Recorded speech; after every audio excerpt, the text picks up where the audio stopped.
bienvenue dans ce nouvel épisode de podcast, l'épisode 8. Je me présente, je m'appelle Coraline, vous pouvez me retrouver sur les réseaux sociaux sous le pseudo de Malourae, donc Instagram, Ravelry et YouTube, mais bon si vous êtes là c'est que vous m'avez trouvé. Et j'ai aussi une page Patreon où je partage avec vous les coulisses de mon travail puisque je crée des patrons de tricot. Je vous mettrai toutes les informations dans la barre de description juste en dessous de la vidéo. Donc tous les liens où vous pouvez me retrouver, ainsi que les liens des différents patrons et laines et patrons de couture dont je vais vous parler dans cette vidéo. Donc voilà, pour la présentation. Je voulais vous remercier parce que j'ai vu juste avant de commencer cette vidéo qu'on avait atteint les 600 abonnés. Ça me paraît énorme, même si on est d'accord c'est pas beaucoup, mais pour moi c'est beaucoup. Ça me paraît énorme de savoir qu'il y a 600 personnes qui me regardent. Merci, du coup, merci. Donc, petite vidéo ce mois-ci, d'ailleurs j'ai hésité à la faire parce que j'ai vraiment pas grand chose à vous présenter. J'ai beaucoup tricoté mais ce sont des projets que je ne peux pas vous montrer pour le moment. Si vous voulez les voir, il faudra aller sur ma page Patreon. J'ai pas grand chose à vous présenter. Donc ce sera un petit épisode, je pense, ce mois-ci. On va commencer avec les sorties patrons, comme d'habitude. Le premier patron que je vais vous présenter, c'est un patron qui est sorti fin janvier. C'est une collaboration avec Heidi. Donc je les avais contactés l'été dernier, savoir s'ils seraient intéressés de faire une collaboration. Je leur ai présenté plusieurs projets. Ça va être compliqué aujourd'hui, je sens. Je leur ai présenté plusieurs projets et on s'est mis d'accord sur un gilet avec un mélange de laine. Donc celui-ci, donc Heidi, hop, c'est du mohair, donc c'est 72% kid mohair, 28% soie, ça brille. C'est le coloris indigo. Donc on a 420 mètres pour 50 grammes. Et ce bleu qui n'est pas du tout le bon. Et donc du coup là c'est du 100% mérino, 400 mètres pour 100 grammes. Coloris indigo également. Hop. Mais alors ce n'est pas du tout le bon bleu. Il est encore tôt, je viens de conduire les enfants à l'école et le soleil se lève, si on a du soleil, je ne sais pas trop, et du coup c'est assez lumineux, donc c'est un peu moins lumineux que ce que vous voyez en vrai. Et donc j'ai créé le gilet Fabalès, qui est un gilet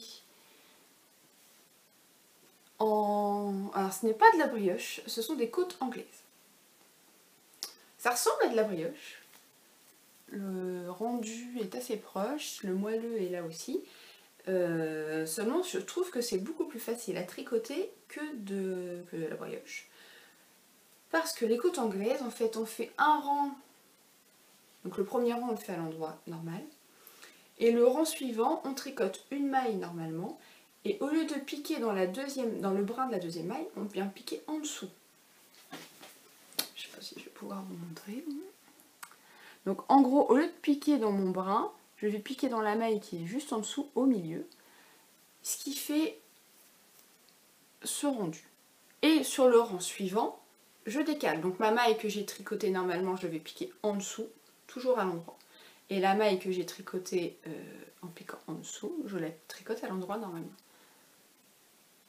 Ce qui fait qu'on a toujours des rangs à l'endroit. Il n'y a pas besoin de savoir si on a fait un jeté ou s'il ne faut pas faire de jeté. Et c'est beaucoup plus facile à récupérer, je trouve. Hop. Donc, c'est un gilet qu'on commence par l'encolure. Puisque je vais retrouver le milieu. Je crois que c'est là. Donc en gros, on fait un montage provisoire là. Je crois que j'ai fait un montage provisoire, je sais plus. Je l'ai tricoté il y a un petit moment déjà. Je sais plus si j'ai fait un montage provisoire ou si je suis venue récupérer des mailles. Sachant que j'ai du mal à le retrouver, je pense que j'ai dû faire un montage provisoire. Donc on fait un montage provisoire, on tricote une partie de la bande qu'on met en attente. On reprend les mailles, on fait la même chose de l'autre côté. On met en attente. Et ensuite, on vient relever des mailles, on vient monter des mailles pour l'épaule, on relève des mailles le long de la bande, on remonte des mailles de l'autre côté. On tricote la hauteur indiquée jusque sous l'emmanchure. Et ensuite, on vient relever des mailles de ce côté-là, on reprend nos mailles qui est en attente. On tricote jusque sous l'emmanchure, on fait pareil de l'autre côté. Et on joint, alors non pas en rond, mais on joint le devant et le dos. Et on tricote en aller-retour jusqu'en bas. Alors c'est un point qui s'étend pas mal, la matière fait aussi que ça s'étend pas mal. Donc il faut faire attention à la hauteur, ça me chatouille le nez avec le mohair, il faut faire attention à la hauteur qu'on tricote si on ne veut pas se retrouver avec une robe. Et donc j'ai choisi de faire un col V et on tricote du coup la bande en même temps que le gilet. Alors mes boutons viennent aussi de chez Heidi Heidi, ils sont en métal et du coup ils sont peut-être un poil lourds pour ma bande de boutonnage, ce qui fait que ça a du mal à rester bien droit. Mais bon, ils sont très beaux, ils vont très bien avec. Donc. Et ensuite pour les manches, on relève des mailles tout autour de l'emmanchure et j'ai choisi de faire des manches ballon, enfin légèrement ballon. On fait juste un rond de diminution juste avant les côtes. Parce que je ne me voyais pas, enfin j'avais peur que ce soit pas très joli de faire des diminutions tout au long de la manche. Bon, après, on peut le faire aussi. Je vais vous le passer, j'ai la flemme d'enlever mon pull, donc je vais le mettre par-dessus.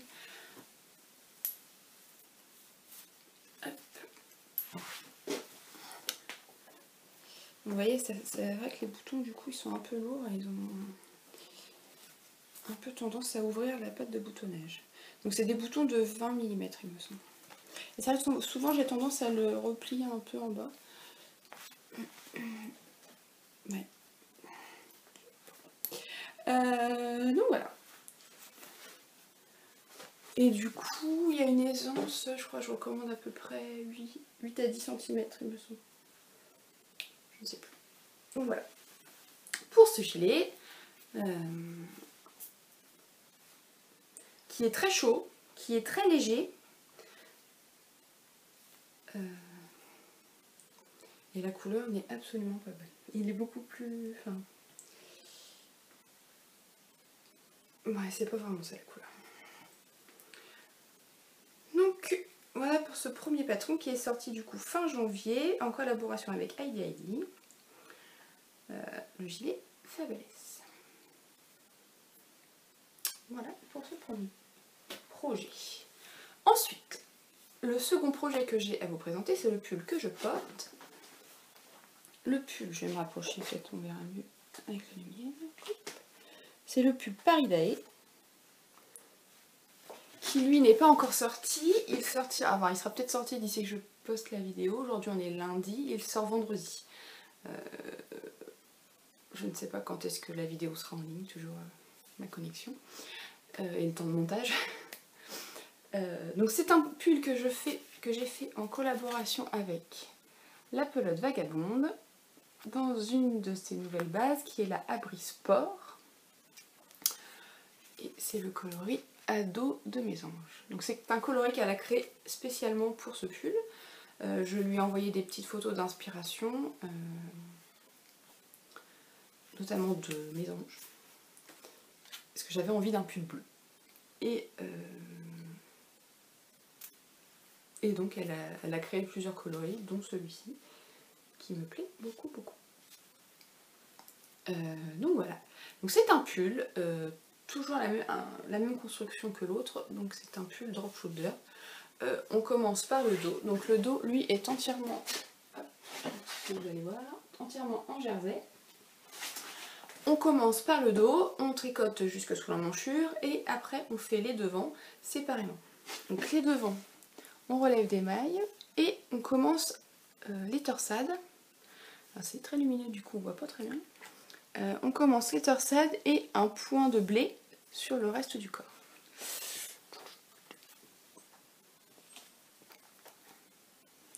On fait pareil de l'autre côté. Donc l'encolure pour celui-ci est un peu plus près du cou. J'avais envie de changer. C'est vrai que je préfère les encolures rondes et en fait j'aime pas quand ça monte trop près du cou. Mais là, je trouve que c'est pas mal. Et donc on a donc ces petits losanges avec une torsade au milieu. Le même de l'autre côté.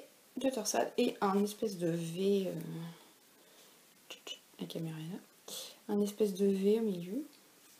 Et du coup de chaque côté on a le point de blé et le dos en jersey.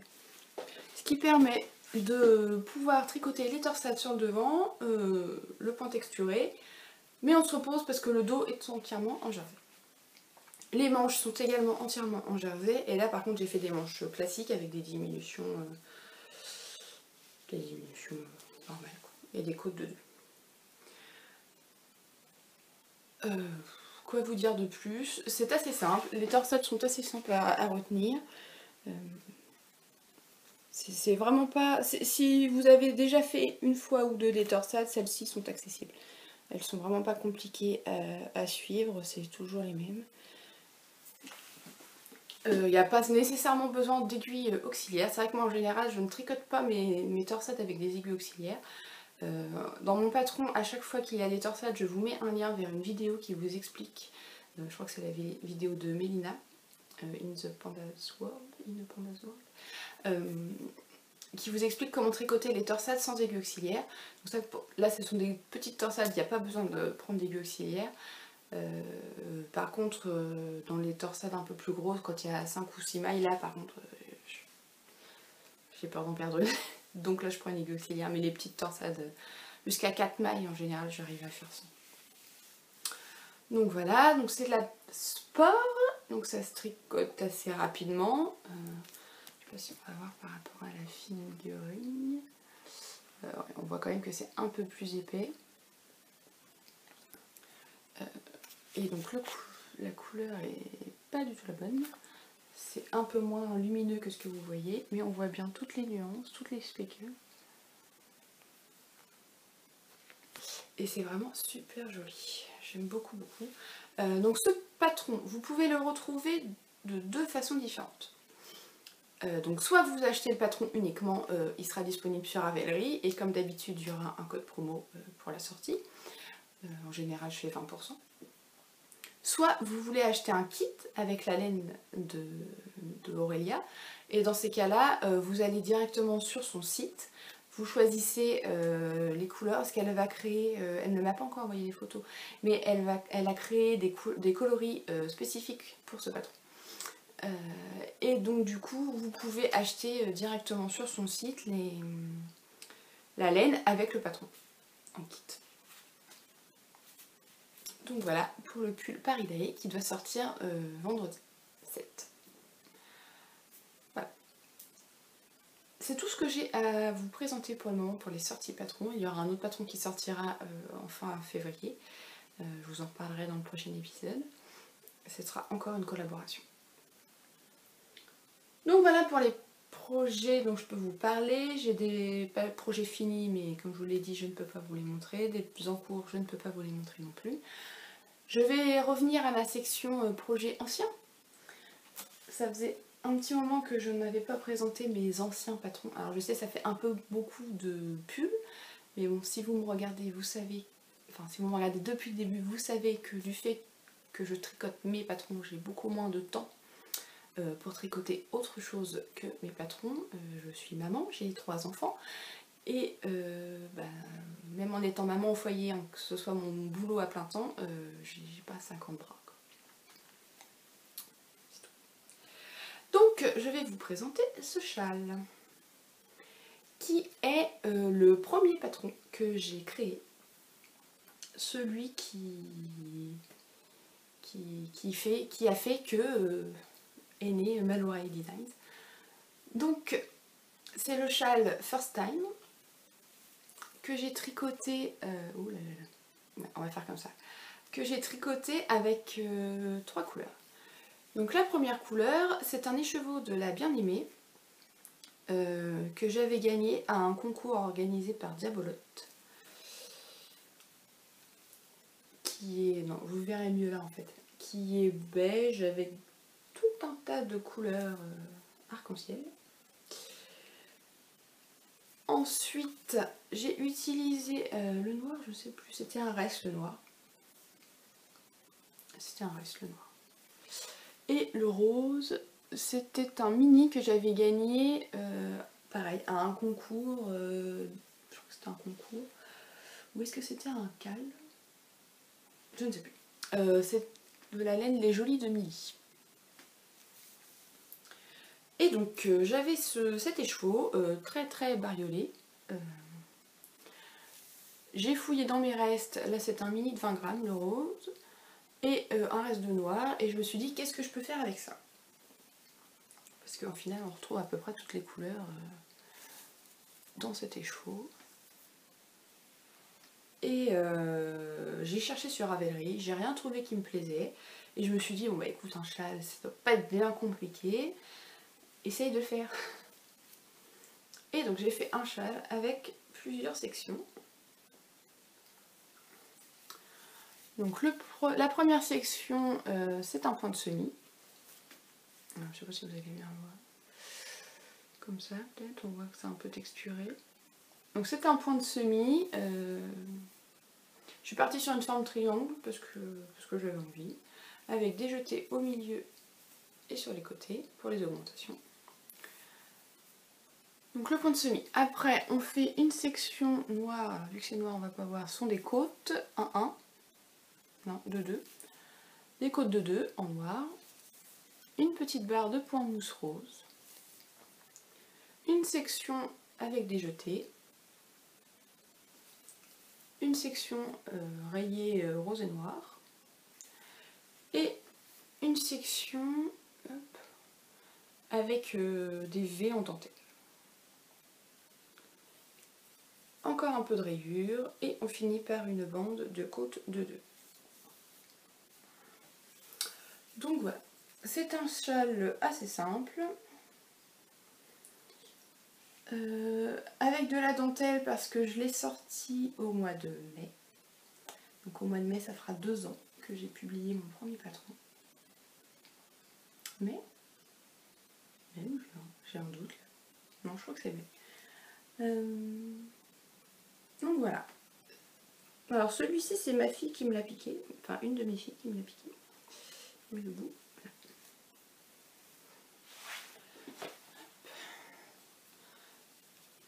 Et elle l'a beaucoup porté, à tel point que je sais pas ce qu'elle a fait, le coincer dans sa fermeture. Donc ça fait un châle pas trop épais, mais quand même qui a une bonne taille. Là j'ai fait qu'un tour, mais je pense que je peux faire un... Ouais, c'est un peu serré. J'ai fait qu'un tour. Niveau envergure, je fais 1m72, il est plus grand que moi, donc il doit bien faire 1m80. Je me rappelle plus, ça fait 2 ans. Il doit bien faire 1m80. Donc voilà, pour le châle First Time. Et là, après, ça a été le début de la fin.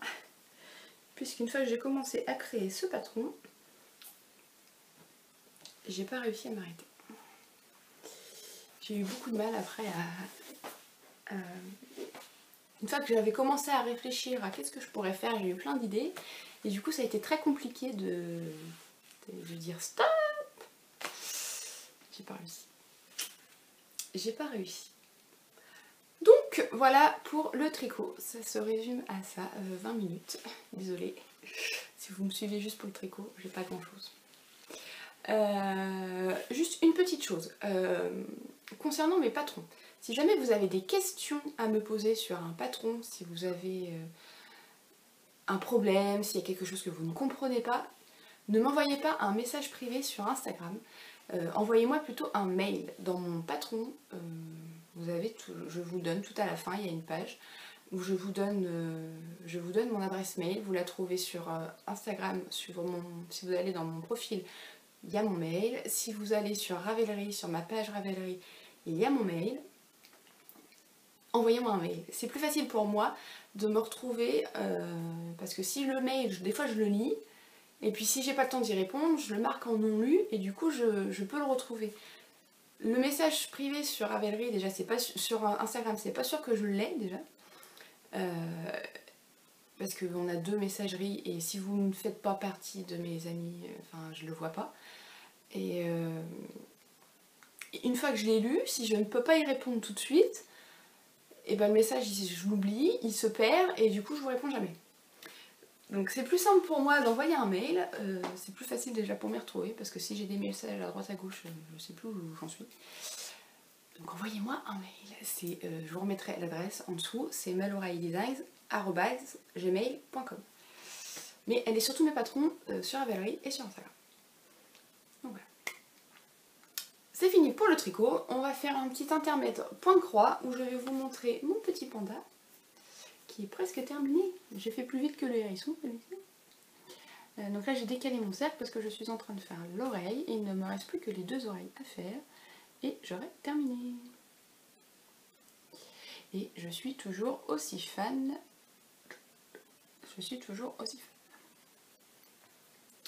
Et j'ai bien envie d'en acheter d'autres. Mais j'ai aussi vu qu'il y avait certaines broderies traditionnelles qui me plaisaient, donc je ne sais pas. Est-ce que je refais un point de croix ou est-ce que j'achète un modèle de broderie? Je ne sais pas.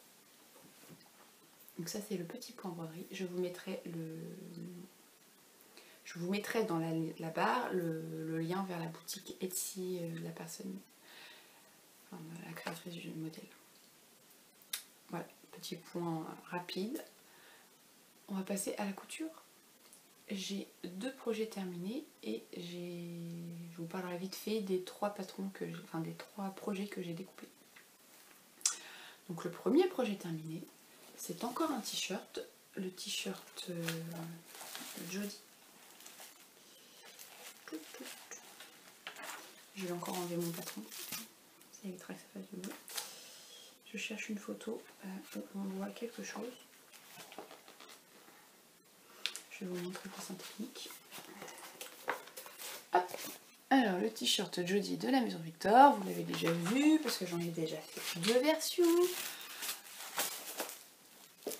Et ben j'ai fait la 3e, je crois que je vous l'avais dit, elle était découpée. Hop, j'ai fait la 3e version. Bon, je ne vais pas revenir dessus. Hein. Donc j'ai fait la même chose que pour l'autre version rayée. Donc en gros j'ai fait la taille. J'ai fait la taille 36, je crois que j'avais décalqué la taille 36. J'avais décalqué la taille 36 et j'avais dit que c'était trop grand. Donc la version rayée précédente, j'avais fait la taille 36, mais en enlevant les marges de couture, ce qui était beaucoup mieux. Et donc j'ai fait la même chose pour celui-ci. Bon, les raccords de rayures sur les manches, c'est pour ça. Hop, toujours l'empiècement froncé dans le dos. Et voilà quoi. J'ai fait la même chose que l'autre version. J'ai rien de plus à dire. C'est toujours aussi simple à coudre. Et donc bon, là j'en ai 3 versions, je vais m'arrêter là. Je vais pas en faire une 4e, je vais faire un plantain à la place. Mais je vous en reparle tout de suite. Donc voilà. Pour ce premier projet, c'est un tissu qui vient de chez Benitex. Je ne pense pas qu'il l'ait encore, ça fait au moins 2 ans que je l'ai, donc je pense pas qu'il soit encore. Le deuxième patron que j'ai cousu, c'est une houle. Il me semble que je vous en avais parlé la dernière fois, que je voulais coudre. J'aurais dû sortir avant. J'ai acheté le PDF de la salopette Bastille de Cozy Little World. Donc elle est disponible en PDF ou en version pochette. Moi j'ai pris le PDF. Et j'ai acheté pour ce faire, il me semble que je vous l'avais montré. Là. Ouh, c'est pas rouge. Non, non. Non, non, non. C'est Bordeaux, mais pas comme ça. J'ai acheté de la gabardine chez Little Fabrics. Gabardine un petit peu extensible. Parce qu'il fallait un tissu avec un peu d'élastane, il me semble. Oui, avec un taux d'élasticité de 10%. Donc moi j'ai pris cette gabardine qui est très bien. J'aime beaucoup la couleur qui n'est absolument pas celle que vous voyez à la vidéo. Bon, alors je suis désolée, ça va pas être très bien replacé puisque je l'ai porté hier. Alors, le patron, il est prévu pour une stature de 1,70 m. Je fais 1,72 m. J'ai regardé en mettant les pièces de patron sur moi, ça avait l'air de le faire. Bon, en fait, non, clairement, j'ai rajouté... Bon, c'était une toile, hein. C'était une toile pour valider la taille. J'ai rajouté 4 cm, je crois. Et c'est... Voilà, mais il faudrait bien que je rajoute 5-6 cm. Donc bon, 1,70 m... Je fais que 2 cm de plus, quoi. Normalement, ça n'aurait pas... J'ai oublié de couper un fil. J'aurais pas dû rajouter autant. Ensuite, le patron, je ne l'ai pas décalqué, j'avais la flemme, donc je l'ai coupé directement. J'ai coupé un 38 en haut et j'ai élargi au 40. En fait, j'ai coupé un 38 pour le fil. J'ai coupé un 38 pour la bavette et j'ai coupé un 40 à partir de la taille. Parce que je suis plus large, tout simplement. C'est assez simple à réaliser, c'est très bien expliqué dans le patron. La partie un peu technique, c'est au niveau des poches là. Alors je sais pas si c'est moi qui ai mal fait, je trouve que ça baille un peu là. Alors, la poche n'est pas bien plaquée. Alors est-ce que c'est moi qui ai mal fait ou est-ce que c'est normal? Je ne sais pas. J'ai mis des petits boutons, alors, il en faut beaucoup hein, des petits boutons. J'en ai 10 je crois. Que j'ai trouvé chez Mondial Tissu. Et pour la doublure, alors il me semblait que c'était la bavette qui était doublée, mais en fait non, il y a juste une pièce là. La doublure c'est pour les poches. Et donc j'ai mis mon petit Liberty, enfin mon petit Liberty dont je m'étais servi pour ma blouse. Je vous avais montré, notamment pour les photos du gilet Fabalès. Je m'étais cousu cette blouse et donc du coup j'ai mis le reste. Et il me reste encore un peu. Je ne jette jamais le Liberty, ça peut toujours servir. Au prix du mètre, je garde. Donc voilà, ça s'assemble assez bien. On commence par la bavette avec une poche.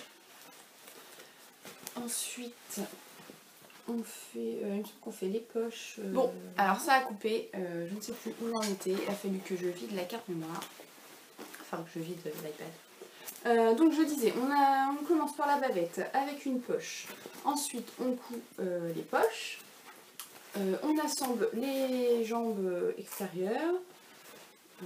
Pareil de l'autre côté. On fait la fausse braguette. Hop. Et ensuite, on assemble les jambes à l'intérieur.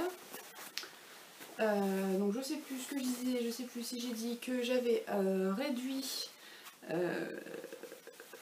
les jambes, donc j'ai cousu comme c'était indiqué, c'était trop large, donc j'ai recousu à 1 cm de ma couture pour réduire un peu la largeur des jambes, c'était beaucoup mieux. C'était trop court, du coup j'ai rajouté une pièce pour rallonger. Donc dans la prochaine version que je ferai un jour, je devrais rallonger les jambes.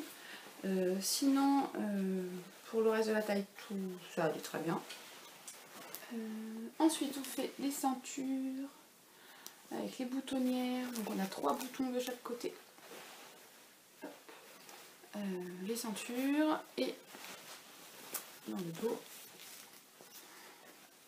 C'est pas très facile à montrer. Hein. Dans le dos, hop, on a les bretelles qui se croisent. Les ceintures, je n'ai pas surpiqué, j'ai cousu les finitions intérieures à la main des deux côtés. Hop. Je vous mets une photo portée maintenant, si j'y arrive.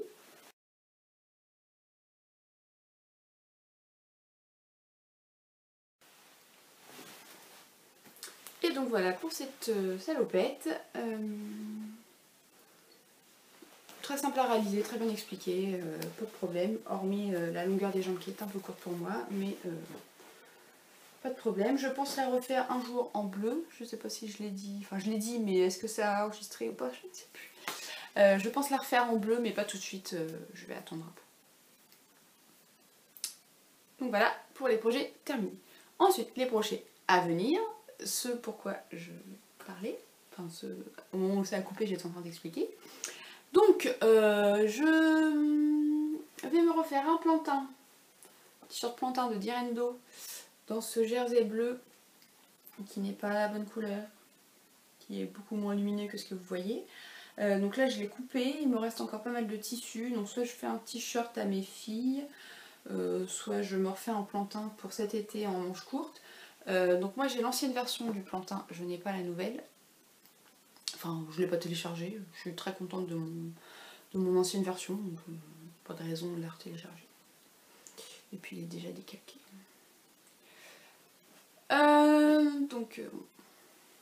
Voilà.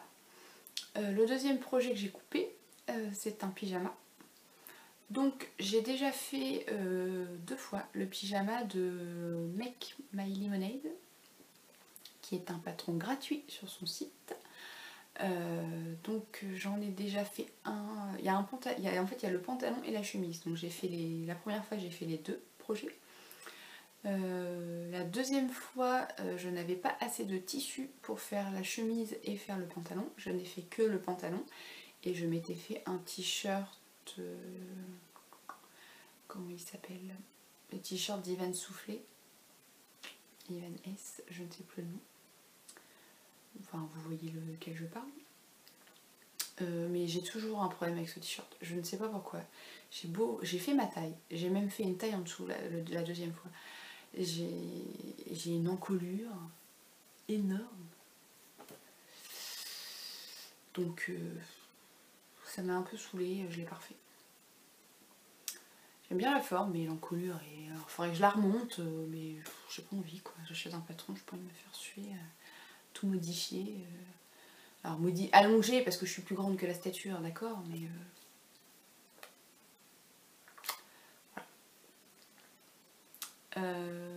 donc je vais me refaire ce pyjama, mais je ne vais faire que le pantalon et en t-shirt je ferai un plantain. Donc il me restait pas mal de tissu de ma chemise, je ne sais plus comment elle s'appelle, que je vous ai fait voir du magazine Passion Couture, je l'ai fait voir pas dans l'épisode d'avant, celui d'avant peut-être encore.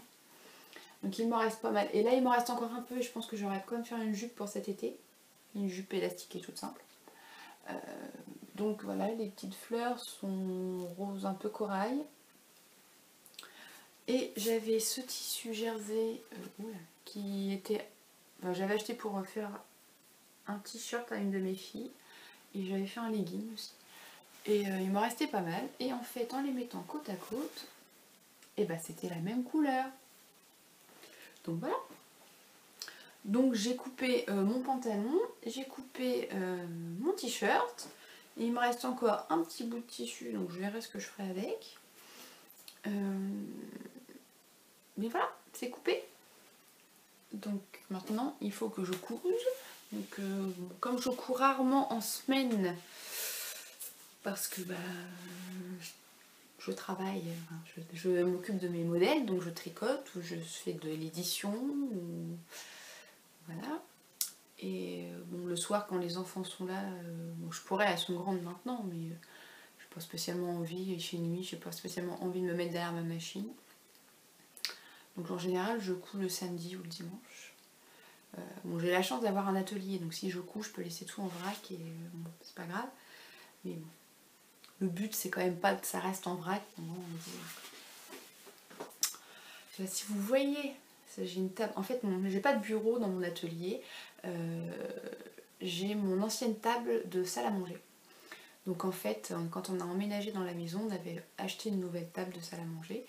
Et j'ai récupéré l'ancienne qui me sert de bureau, quoi. En gros, j'ai ma machine à coudre et tout dessus. Et c'est le boxon. Mais alors... Faudrait que je range. D'ailleurs, dites-moi si jamais ça vous intéresse que je fasse un petit tour, une petite vidéo rapide pour vous présenter mon atelier. Je sais pas si c'est quelque chose qui vous intéresse. C'est vrai qu'on en voit pas mal en ce moment. Si ça vous tente, dites-le moi dans les commentaires et j'essaierai de le faire. Donc voilà pour cet épisode qui au final n'aura pas duré si longtemps que ça. J'essaierai de vous mettre, comme je vous l'ai dit, une photo portée. C'est vrai que ça m'a été demandé la dernière fois dans l'épisode pour les robes. J'essaierai de le faire. Je ne garantis pas que j'y arrive. Sinon la salopette, j'ai mis une photo sur Instagram. Et les patrons, vous pouvez les voir sur Instagram, sur Ravelry, je mets toujours des photos portées. Donc merci de m'avoir suivi encore une fois pour cet épisode. N'hésitez pas à vous abonner si vous voulez être tenu au courant de mes nouvelles publications. Actionnez la petite cloche, vous recevrez une notification à chaque fois. Ou sinon si vous êtes abonné, après vous allez dans vos abonnements, vous voyez mes vidéos. Donc voilà. Je sais pas quoi vous dire de plus, à part merci de m'avoir regardé, bonne journée, bon tricot et à la prochaine fois.